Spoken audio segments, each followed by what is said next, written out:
Chuck Tingle. You may have heard of his Hugo-nominated work, Space Raptor Butt Invader, or his most recently published novel, My Neighbor's 12-foot-tall decorative Halloween skeleton gets me off, also she is a lesbian. Dr. Chuck Tingle, yes, doctor, he apparently has a PhD in holistic massage from DeVry University. Which, no, is not something that DeVry University offers, but sure. Why not? So Dr. Chuck Tingle is a pseudonym. He's completely anonymous, and he actually self-publishes through Amazon, with plots and titles that seem to get increasingly more complex as the years go by. Dr. Chuck Tingle has 453 self-published books on Amazon. But today we'll be focusing on the holiday-themed books in his bibliography as we ask the question, if I had a drink for every single holiday-themed Chuck Tingle book, could I get through every single one of his seasonal reads? In this battle of wills, who will win? The plethora of questionably themed holiday erotica, or my pathetic alcohol tolerance? Let's find out. We're starting out with A Pressed in the Butt by My Inclusive Holiday Coffee Cup, and I am pairing it with eggnog. Oh, that's thick. Oh, that's... You might be asking, how did I pair together each book with each drink? I didn't. The man at my local liquor store did. I went up to the counter and I went, this is gonna sound crazy. Do you know who Chuck Tingle is? He said yes, and I go, great. We walked all around the store, and he helped me pick out which drinks he thought would fit each book best. I spent $115 at that liquor store. So thank you, Liquor Park, for helping make this video happen. Here's your shout out that I promised you. I've actually never had eggnog before. Oh, and that's awful. Okay. Actually, it's not that bad. It's very thick. A Pressed in the Butt by My Inclusive Holiday Coffee Cup by Chuck Tingle. I have a rule when it comes to holiday coffee. I refuse to buy it until they bring out the bright red cups. You know the ones I'm talking about, right? It gives me a rock hard erection. So this guy is standing in line waiting for the reveal of this year's big red coffee cup from Starbucks. A worker comes out and they're like, hey, so sorry, we're closed. And he's like, no, I know.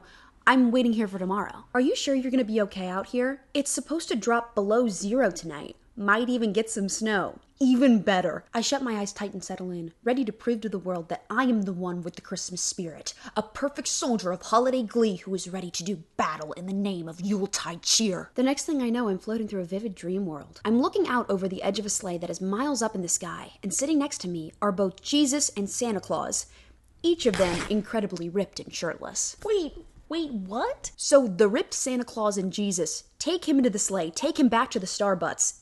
Still dreaming, I think. Then, Jesus and Santa Claus climb out of the sleigh and then turn back to face me. Follow us, they command in unison. Jesus and Santa lead the way, parting the crowd as they hold up official Christmas lanyards, which are labeled All Access. I want a Christmas lanyard.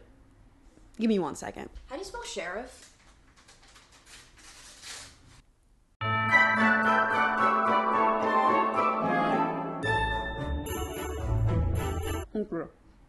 Okay, where was I? Right. Jesus and Santa lead the way, parting the crowds as they hold up official Christmas lanyards, which are clearly labeled All Access. Pushing forward until finally the three of us find ourselves pressed up against the Starbucks counter. What can I get started for you? A handsome bearded employee asked me. Jesus and Santa Claus interject on my behalf. Reindeer milk, the two of them announce. Moments later, the bearded man turns around and hands me a bright red Starbucks cup, but in some disgusting nightmarish trick.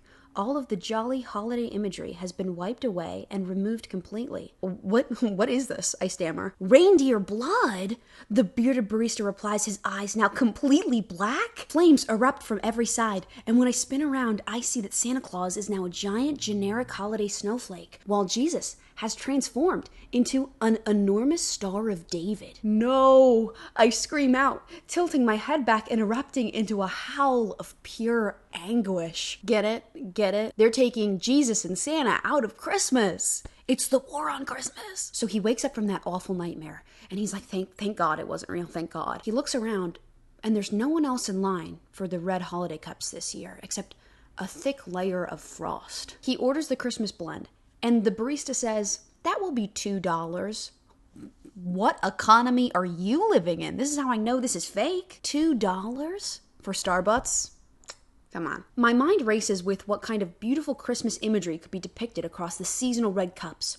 What kind of gorgeous Christian iconography is in store for my unprepared mortal mind to experience. So he orders his Christmas blend, but when the barista gives him his cup, He's aghast. My breath immediately catches in my throat as a cold jolt of panic surges through me. Am I still dreaming? Is this my nightmare? The cup that I hold in my hands is certainly the traditional Starbucks red, but that is precisely where the Christmas spirit ends.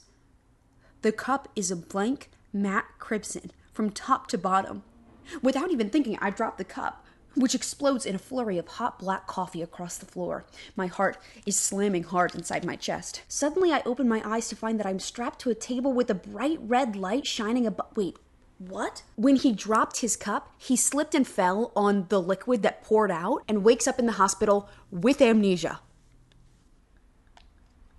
We called your wife because you had an ID in your pocket, so you'll be happy to know that your name is Jabua Fogstein, and you're a former preacher. He remembers that the Starbucks cup that he got handed was a plain red, and my entire body is shaking and convulsing wildly, threatening to break loose from the tight leather straps that wrap across me. He's going into cardiac arrest, the nurse screams. We're losing him.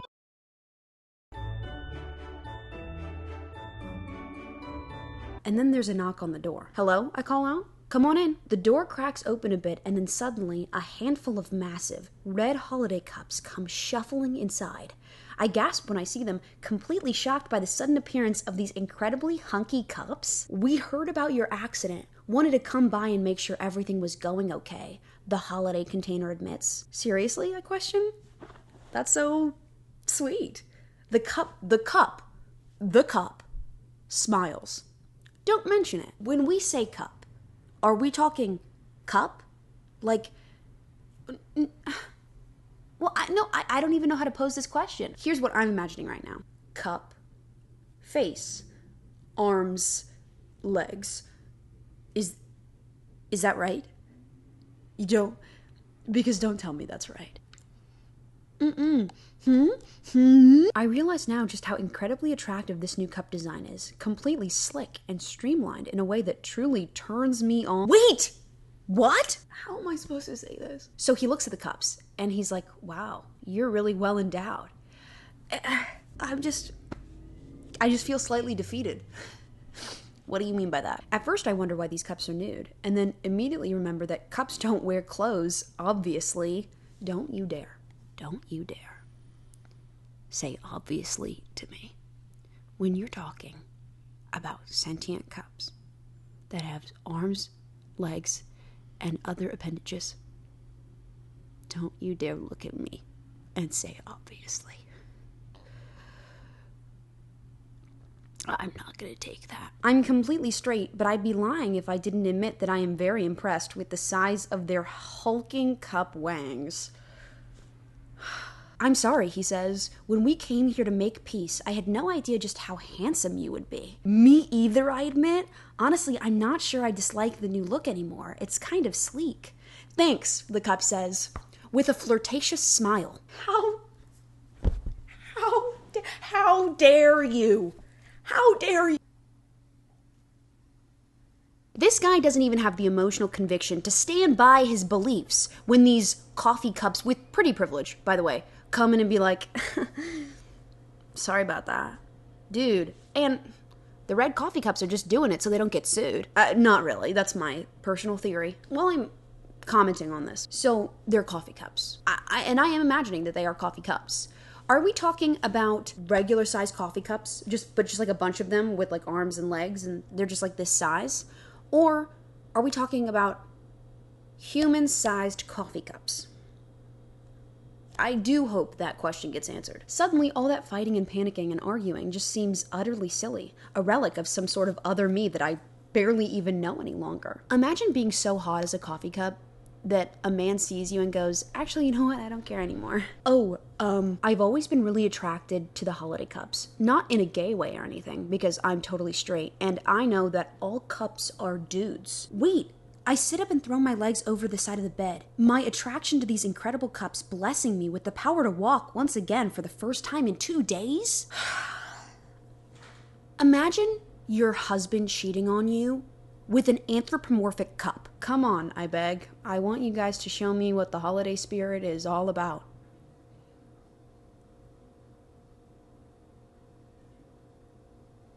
I have to keep going. Eventually, the gay goblet lets up. Oh, excuse me? And still, my question of if they are human-sized coffee cups or coffee cup-sized coffee cups, have not been answered. If you're gonna make me read the phrase papery manhood, at least answer the one question I have. I'm going to just censor some things for the general goodwill of humanity, so just know that this isn't exactly what's being said, but it's the idea. Give me your fat Christmas rod.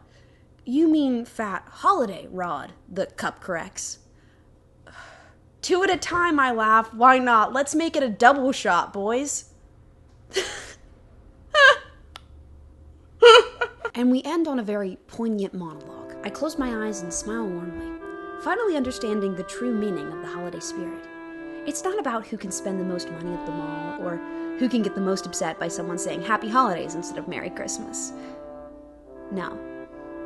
What the holidays are really about is who can get pounded in the butt by a cup that represents not just one holiday, but every holiday. It's about having an open heart and an open butt. The end. My review on that. I enjoyed that emotional journey that I went on. I wish my questions about the cup size was answered, but I'm happy that we can all grow, change, and shed the skin of our previous selves. So next book. Now we are on to our second read, which is Pounded in the Butt by the Handsome Physical Manifestation of Holiday Shopping. And we are pairing that with Jungle Bird. Right, so this is 25% alcohol volume. Yeah, we're just gonna crack this one open and pray. And actually, after the last one we just read, I need this. Do not try to take this away from me. Cheers.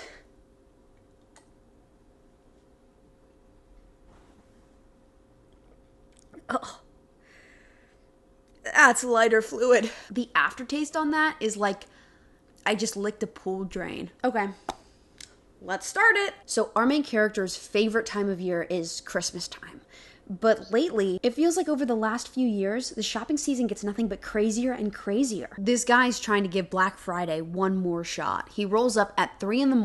and sees a huge line just like flooding from the store. I'm adrift in the cascading waves of shoppers, an ocean of people climbing on top of one another as they struggle to move this way and that. I realize now that I'm drowning in the sea of shoppers. The force of the tide's just too much for me to contend with. I wave my hands frantically as I struggle to keep my head above the surface, but it's just too much.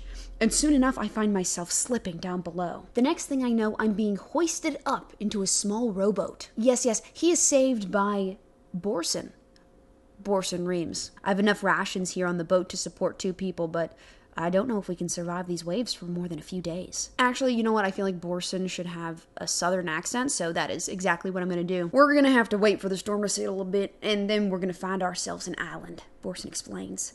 Hopefully we can locate a place with some vegetation to live off of. In a mall? Oh.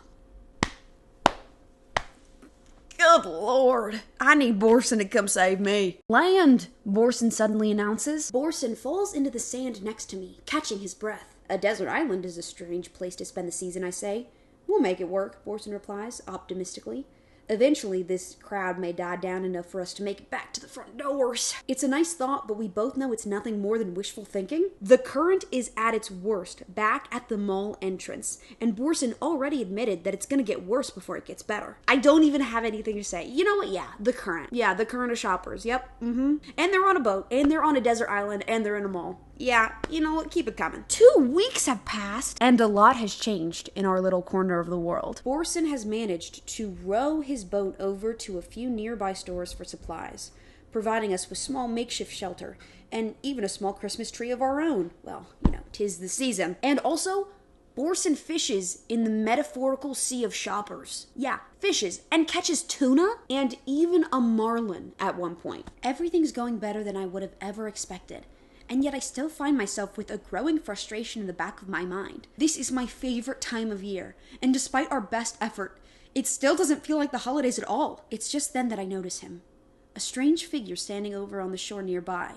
He's large and rectangular, with a bright green bow on the top, while red wrapping paper covers his entire body. He appears to be crying. Hey, are you alright? I call out. The figure turns around, revealing himself to be a large, massive gift box. A large, massive gift box with a handsome face, by the way. Don't get it twisted. Massive gift box with a handsome face protruding from the front. He's shirtless, and despite the fact that I'm a perfectly straight man, his abs are utterly breathtaking. Okay.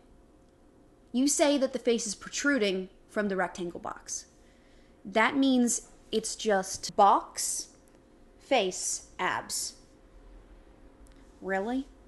This is what we're questioning our sexuality for? I mean, I can't judge. I once questioned my sexuality for I'm okay, the box says, wiping the tears away from his eyes. Are you sure about that? I continue. The gift box hesitates for a moment, then suddenly his demeanor changes. All right, you caught me. I'm doing terribly. I'm sorry to hear that, I offer, approaching and opening my arms wide. Wait, so he's gonna get it on with this gift box, which is fine, but what about Benson? What's his name? Actually, Borson. I was gonna say Benson Boone. What about Borson Reams? Were you guys not gonna get it on? Now you're gonna cheat on him with this gift box? He saved your life, goddammit. Ungrateful. Oh, gift box, I resonate with you so deeply because I too am not doing well. Ugh. I am not being put on. I don't deserve this sheriff badge. The gift box accepts my hug gratuitously. How do you gratuitously accept a hug? Do you want a hug? Okay, come here. Let's do this gratuitously. That's me patting your back. I'm the sentient physical manifestation of the concept of holiday shopping, the box informs me. But you can call me Crumble. How do you get that? Excuse me? If you're gonna have a nickname, at least have it make sense. It's nice to meet you, Crumble. I'm Fernando, I offer. I start to say more and then suddenly stop myself, gradually realizing the implication of what this living gift box just said. Okay, I'm sorry. Not to be picky, but if you're gonna stop yourself because a sentient present introduces itself as the physical manifestation of a holiday spirit, it's a sentient gift box. Why did you not think to question it beforehand? You can't just pick and choose when you want to use your critical thinking skills. Hello? Wait, I stammer. So you're the manifestation of all Christmas shopping? The box shakes his head. Hanukkah and Kwanzaa too. Oh, damn. If we're like charting out power regimes, does this mean that I, as a Jew, report to Crumble? Or do I only report to him when I'm doing my holiday shopping? I take a deep breath, trying my best to stay calm now that I found myself face to face with the entity that I've recently grown so frustrated with. I have to tell you, I finally blurt, waving my hands about across the sea of shoppers. I'm a little upset about all this. Crumble nods in acceptance. Me too. It's just, I love the holidays. It's a very special time of year for me, and I feel like this emphasis on shopping has kind of stripped away the fact that it's not about buying, it's about giving. You're right, Crumble admits. So, what can we do about it? It's okay, I tell this handsome living box. I'm gonna listen. Right, so Crumble and whoever the fuck our main character is, I'll be honest, I forgot his name, is talking to Crumble. And Crumble is basically saying, you don't have to buy for the Christmas season. You can make or give. It's not all about like this rampant consumerism. And then Fernando, or whoever our main character is, says, shouldn't you be telling me to buy as much as I possibly can? Because he doesn't get it, because he's being difficult, right? And Crumble shakes his head. I'm not just the manifestation of shopping. I'm the manifestation of holiday shopping. At the heart of it all, I just want people to have a good time. Even I know that focusing this much on buying and selling isn't healthy for anyone. And don't even get me started on the Black Friday deals. Really? What about them? I ask. Didn't you just hear him? He said not to ask. Or he said don't get him started. When you push shopping to the extreme, this is what you get. This is actually some pretty good commentary. When are they gonna bone? I suddenly realize how much affection I've developed for this handsome package during our short time together. I'd like to start right now, I suddenly blurt. Start what? Crumble asked, a little confused. I'd like to give you something that you can't just go to the mall and buy. Okay, Crumble says, still not quite sure what's going on. As I said before, I'm not gay, but there's something about this handsome living manifestation of holiday shopping that I just can't deny. I love submitting myself to this handsome gift to allow him control over me in this classic sexual power play between man and living concept of holiday shopping. Hey, what happened to the guy that saved you on that boat? Is he gonna come back? Girth. No, I can't put that in context. I just wanted to let you know that that's what I was reading. Girth. Unwrap me, Crumble instructs. Okay. I stand up and lean over the present, carefully tearing away the rest of his colorful paper until there's nothing but a brown cardboard box left. I slowly open the lid and peer inside. There, resting within, is a brand new fishing pole. Immediately, I glance back out at the swelling crowd that surrounds our island, catching a glimpse of Borson Reams as he rows his boat towards the shore. Didn't I say? I was like, where's Borson Reams? Where is my man Borson Reams? My friend's gonna love this, I quickly realize. Amid the frustration and chaos of them all, I can't believe that I've somehow acquired such a perfect present. It's simple, cheap, and very meaningful to Borson.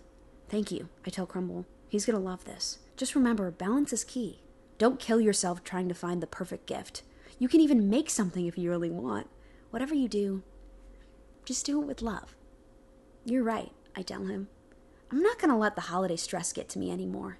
I'm gonna enjoy myself, give when I can, and focus on spending good cheer. That's what really matters. And sometimes... Oh wait, I forgot that I gave Crumble a voice. Hold on. And sometimes, when you focus on spending love, you might just stumble across the perfect gift when you least expect it, Crumble offers, with a wink. I grip the brand new fishing pole tightly within my hands, excited to give it away. Oh, and that's the end? You're joking. I'm going to rate Pounded in the Butt by the handsome physical manifestation of holiday shopping above Oppressed in the Butt by my inclusive holiday coffee cups, just because I like the image of Benson Boone on a boat on top of a sea of shoppers rowing to a desert island in the middle of a mall. Yeah, I do like that, and I'm not going to say sorry for it. Moonbeam ice cream. Cheers.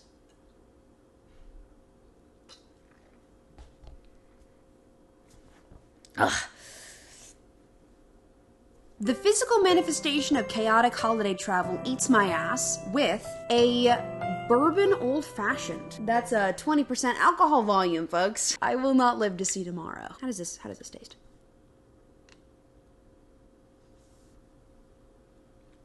It's not that bad the second time. Let's finish. Let's go.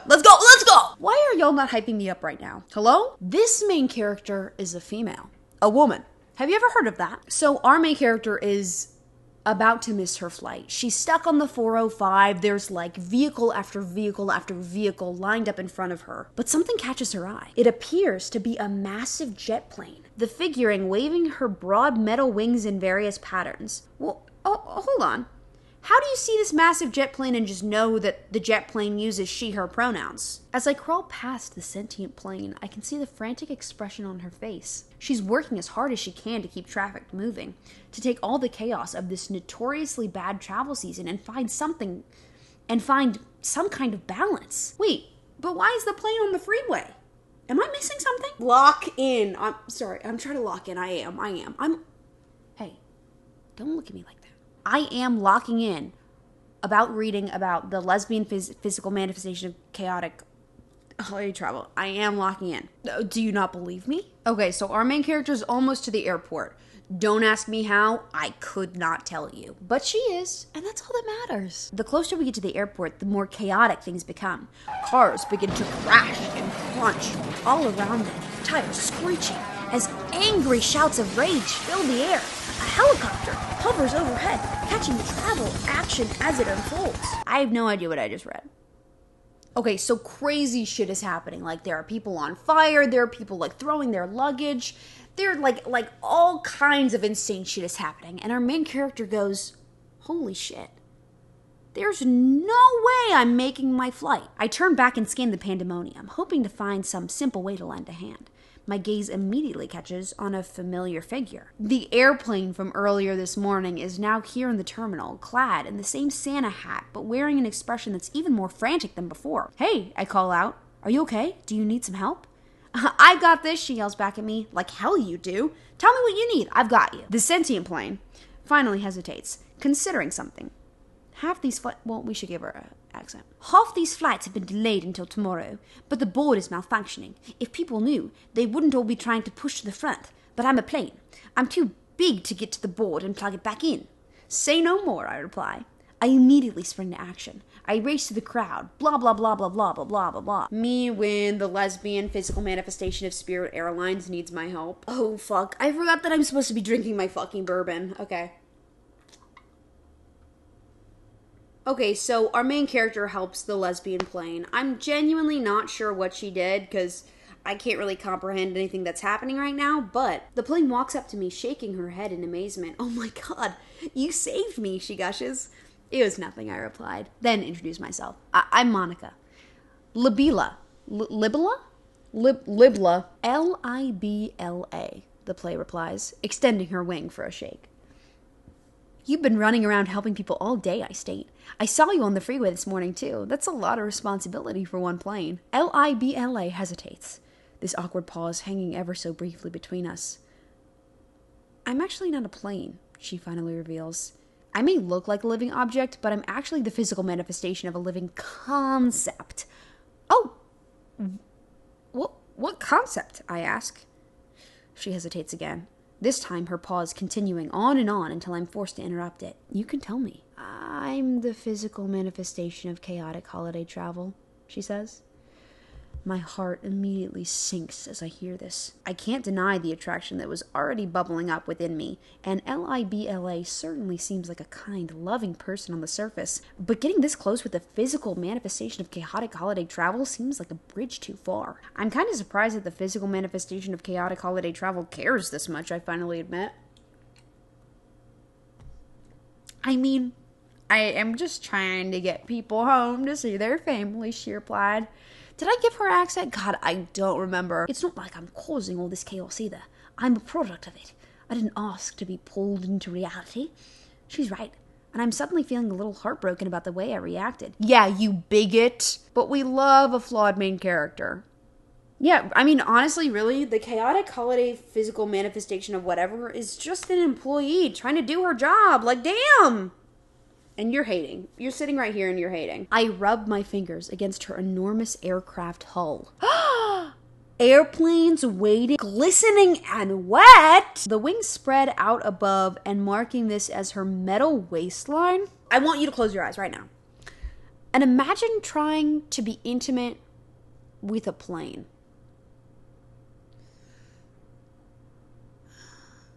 No, I just can't figure that out. I can't wrap my head around it. There are other things where I'm like, yeah, like you could do that. Like a vacuum. I understand that. But a plane? Like what goes where? Like be so serious. Really? A nearby stepladder catches my eye. I pull over the steps and place them directly below the gorgeous plane. I climb up onto them and tilt my head back, bracing myself against the metal hull as I begin to... Right, okay. Okay.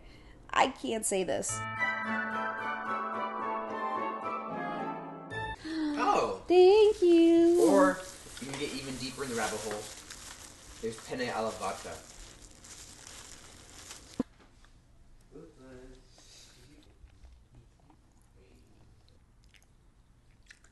Does this count as a mukbang? I walk back to the front of the plane, seeing now that she's opened her doors and rolled a staircase into place so that I can safely enter her cozy interior. That is not a metaphor, by the way. She's actually genuinely boarding the aircraft. Her design, distinctly retro with an elegant 60s flair. That means she's pre-9/11?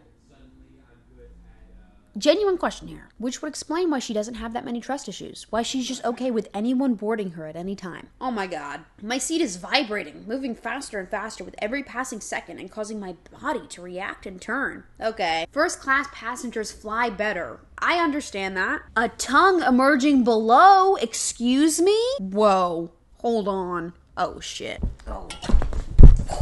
Oh no. Oh no. I spilled my bourbon and I won't be able to finish it. I'm inconsolable. So the main character's flight got delayed and she's like, well, I guess I'll see you tomorrow, sentient plane. And the plane goes, you know what? I had such a good time. Why don't I just fly you there myself? Libla begins to taxi out onto the runway and I find my seat settling in. Ready for takeoff, the plane announces. I grip the armrest gently, holding her hands in mine. And that's it. You know, like, I will say, I don't really enjoy how they end. I just don't think it feels, like, very endy-ish, you know what I mean? But I guess it's hard to end something in 14 pages. Beautiful. Okay, what's next? I'm really gonna enjoy this one. We have Rudolph the Red-Nosed Butt Raptor paired with a peppermint white Russian. Yeah. Yeah. Now that's what I'm talking about. After learning I wasn't going home for Christmas this year, I knew the holidays were going to be difficult.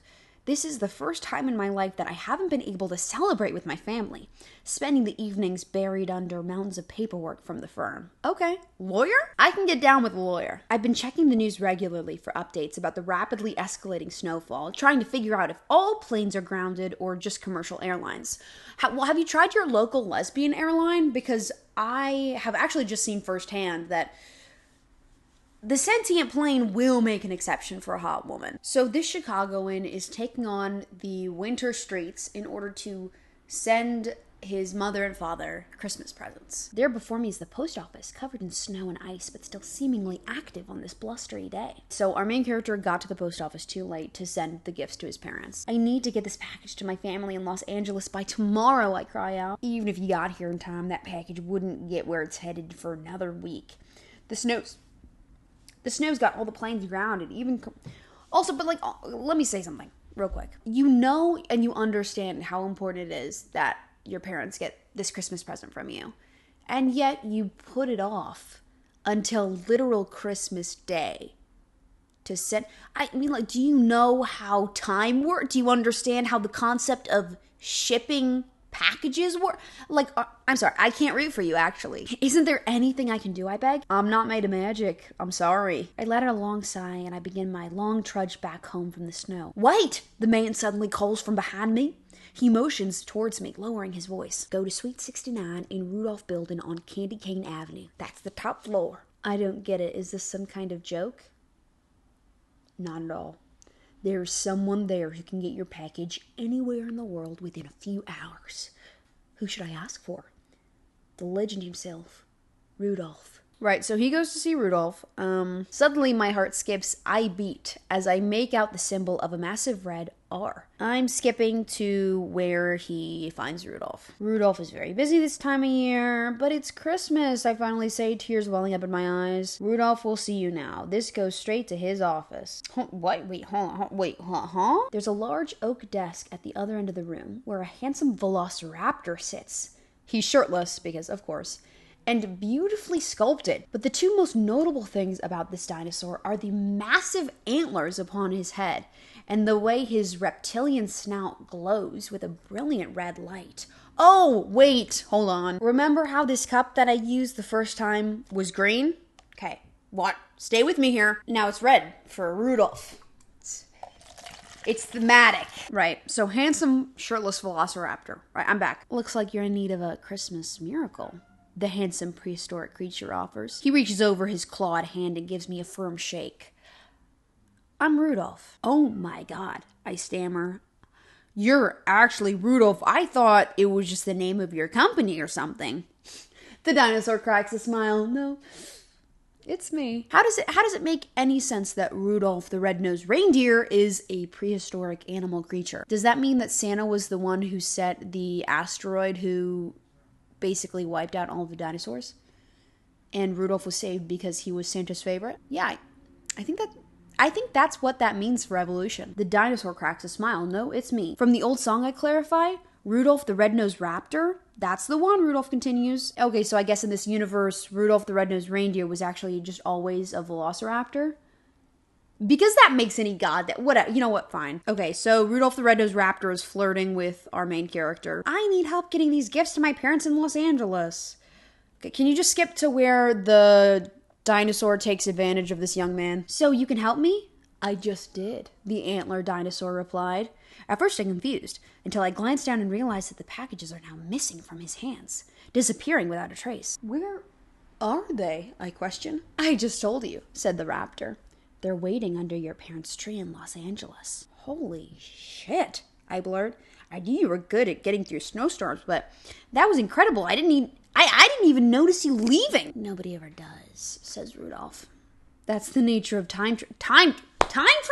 People always assume that me and Santa get all the presents delivered because we're fast, but it actually has nothing to do with that. In fact, we're working most of the year, which is why I set up the Chicago office while he's up in Alaska. You see, when you can travel through time, delivering presents is easy. It just takes a lot of work. Yeah, most of our deliveries take place over the summer. Actually, when we jump forward to Christmas Eve, once we've... Oh, God, you know what? Fine. Whatever this dinosaur version of Rudolph wants to say, yeah, we can just go ahead and accept it as fact. I'm not reading all this shit. Have me, I demand. I need some of that Christmas cheer up inside of me. I would also like to say, I think that this is a little bit of a cop-out. I mean, you make Rudolph the Red-Nosed Reindeer a dinosaur, and you just do nothing with this plot device. Fortunately, Rudolph is a patient lover. The handsome dinosaur moves slowly at first. Yeah, I'm sure. What do you think it would be like to actually get it on with a dinosaur? Nothing like Dr. Chuck Tingle says, I'm sure. I notice how that a faint jingle rings out every time Rudolph slams his hips against me. Do you want it nice or naughty? Rudolph asks. Naughty, I tell him confidently. What a plot twist. What a surprise. As his horn fills me, my mind fills with a cascade of warm holiday visions. I see presents wrapped with a bow, and I smell the overpowering scent of baking gingerbread. As if. No, actually, and I don't think this is what it would be like. Red and white shaft. Excuse me? That was amazing, I gush. Are you ready for an eternity of it? The Raptor smiles. Wait. Excuse me? Okay, strap in. Not like that. Okay, I'm just gonna give him a southern accent so you can tell them apart. Don't get too cozy, Rudolph informs me. I've gotta leave in a few minutes. Why? I question. To meet you at my office. If I'm not there when you drop off your presents, then we won't fall in love, he explains. I narrow my eyes. Wait, what? I need to get back in time and start the loop over, Rudolph explains. Fair enough, I reply. I'm not sure how this time travel thing works, but I trust you. You've gonna come with, he continues. I'll drop you off in the snow so that you can come find me at my office. Wait a minute, I stammer. How many times have we done this before? Technically, an infinite amount of times, Rudolph explains. That's kind of the way time loops work. And we're not bored, I question? We forget every time, and I only start remembering once we get to the cabin, Rudolph explains. Otherwise, we'd both go crazy. Rudolph winks. See you soon. Suddenly, I'm rushing through the snowy streets of Chicago, 2 packages under my arm. And that's the end. Okay, sorry, that's nuts. This isn't like a romantic erotica situation. This is a horror novel. In trying to get your Christmas presents to your 2 loving parents, you somehow sign yourself up to be in an infinite time loop, of which you are at the mercy of a Raptor Rudolph the Red-Nosed Reindeer? Like, you're not even in the timeline of every other human being on Earth. You will never be able to see what your parents think of the gift you got them because you're too busy getting freaky with Rudolph the Red-Nosed fucking Raptor. No, that's horrifying. Oh no. Oh God. Oh God. And now we move on to pounded by the physical manifestation of the weird dull sadness that happens after the holidays end and January rolls around with a shot of Malort. Because nothing truly says I'm desperate and sad like the namesake of Chicago liquor. I accidentally caught a whiff of this and my body started thrumming.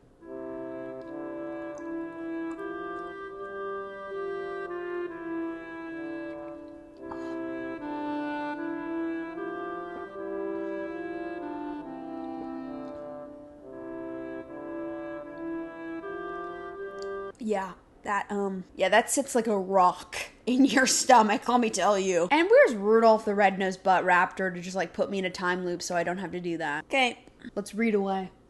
And I would rather do a shot of Malort than ever drink bourbon again. Oh, actually, don't take my word on that. I stop a moment, turning to face my friend. Okay, fine. I'll tell you exactly what's going on, but after that, you've got to drop it. The whole point is ignoring this feeling until it goes away. That haze was the physical manifestation of the weird dull sadness that happens after the holidays end and January rolls around. It's like we have Thanksgiving and Hanukkah and Christmas and New Year's Eve all back to back at the end of the year. And it can be really fun. The problem is, the day New Year's Eve ends, you suddenly find yourself in the dead of winter with nothing to look forward to. Gordo listens intently, nodding along. I mean, there's plenty to look forward to, he explains. You'll see your family again, you'll have hobbies and play games. I know, I reply. You're right, and logically speaking, that makes perfect sense. The issue is my downer feeling is still there. It's a chemical thing, you know? We spend all that dopamine and suddenly we're dropping back into the coldest, darkest time of the... Hold on, whoa. Good Lord. Okay. I trail off, a solemn emotional weight pushing down on me from above.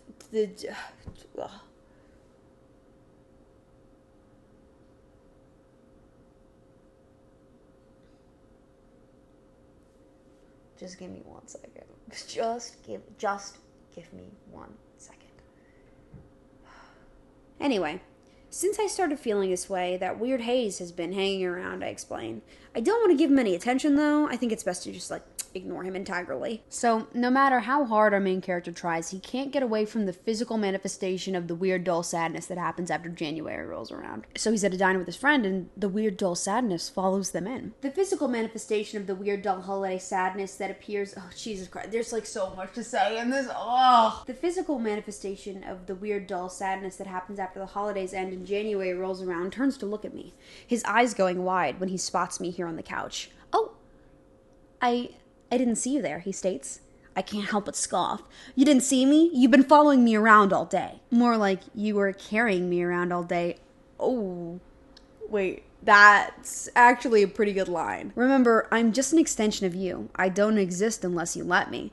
You know what? And let's give him an accent. My name's Bulk. The physical manifestation finally introduces himself, trying his best to clear the air. I'm Tyler, I reply. I get the feeling you're upset with me. Bulk continues. That's fine, but honestly, I'm not here to hurt you. This is just what happens when you experience a long period of happiness and joy. Your body needs a refuel. As long as it doesn't completely take over your life or last forever, this feeling is actually pretty natural. This actually was not the route that I was expecting this book to take. What should I do then, I question. Help me, I hate feeling like this. Ignoring your feelings doesn't make things any better. You need to confront them and accept them, like you're doing right now. This is the first time we've actually talked, so you're on the right track. That's crazy. So now that we've had this talk, you think I might start feeling better, I question? It's the first step, the physical manifestation replies. You can test it out if you'd like. What's something that usually brings you joy? I'm bored. Wait, why are they kissing passionately? What? Hold on, I must have skipped one paragraph too many. I've been so busy being annoyed with this living concept that I hadn't quite noticed the erotic tension hanging over us. Sure, fine, whatever. Whatever gets this done faster. How about that? I turn over to find the physical manifestation hovering over me, only his form is much less dense than before. He's fading away, gradually dissipating before my very eyes. Oh no, I blurt, are you okay? Bork nods and smiles. I'm... Now that you're feeling better, it's time to move on. A surge of dread pulses through my veins. No, I blurt out, you can't. I have to, the living concept explains. Now that you've addressed me, my job here is done. That's okay, though. You don't want to just bask in this feeling forever, because that's when it becomes a problem. Thank you. It's all I can think to say. Hey, it was my pleasure, Bork replies, then offers me a wink. That was some good dick. With that, the physical manifestation disappears completely. I take a deep breath, bracing for the emotional implications of this moment to cut me deep and manifest Bork right back, but that never happens. I stand up and pull open my blinds, letting in some of the shimmering golden sun of this late winter afternoon. Who knows? This physical manifestation could easily show up again next year, or the year after that. It's only natural. Until then, I'm happy to follow one of Bork's parting suggestions. It's time to move on. Good Lord. Okay. Not only did I think that was one of the weakest Tingle books that I read, good Lord, I'm so wasted. Let's do a tier list, though. I'm going to say that, pounded by the physical manifestation of the weird dull sadness after the holidays and January rolls around, lowest tier. Then above that, I would have to say, is the physical manifestation of chaotic holiday travel eats my ass. Just because it was a little bit more boring. I didn't think the ending hit as well as the other ones. Then I think we're gonna have to go Rudolph the Red-Nosed Butt Raptor, because I think that was an interesting, like, horror element to bring to it. I know that that's not what Dr. Tingle intended, but that is what I took away from it. And in second place, I will have to say, is Pounded in the Butt by the handsome physical manifestation of holiday shopping. Just because I enjoy the imagery of Benson Boone just rowing across a sea of actual people. Yeah, no, that really does speak to me. In our top placement is Oppressed in the Butt by My Inclusive Holiday Coffee Cup. I thought that was very provocative, you know? It had a statement, it had a reason for existing, and it knew what it was doing, truly. And it really keeps the viewer in check, you know, emotionally, with the question of, is this a human-sized coffee cup, or is it a coffee-sized coffee cup? You know what I mean? So, what do I think of Chuck Tingle? Do I think I read his best work today? Not particularly. Was I defeated by Chuck Tingle's just immense spread of holiday erotica? Yes, I was. Man, I thought I could do it. I thought I could get through all of them. There was no way in hell I was ever going to do that. I don't know. I'm not sure that I'm a fan of Chuck Tingle's holiday grievance erotica. I think that a lot of his stuff has a good point, but I think I've read better, you know, questionably themed seasonal erotica. And that's not a slight on him. He writes so much. And there were highlights. Yes, there were. Maybe I have to be more sober, you know, to appreciate what he does for the genre. But genuinely, I don't think I've ever read a sentient romance that tops Vera Valentine's Unhinged. I don't think I've ever done it. So what have we learned today? Never let the fact that copyright hasn't expired on Rudolph the Red-Nosed Reindeer to stop you from achieving your erotica dreams. Also, if you're sad after the holidays, just try to be intimate with the overwhelming spirit of seasonal depression. And thirdly, oh my God, do not do a shot of Malort. No matter what anybody else tells you. But you know what? Happy holidays. Happy holidays. And stay safe out there, folks. Do not let any of these unhinged seasonal romance love interests try to get you. Don't. I don't want to see it. Don't let them.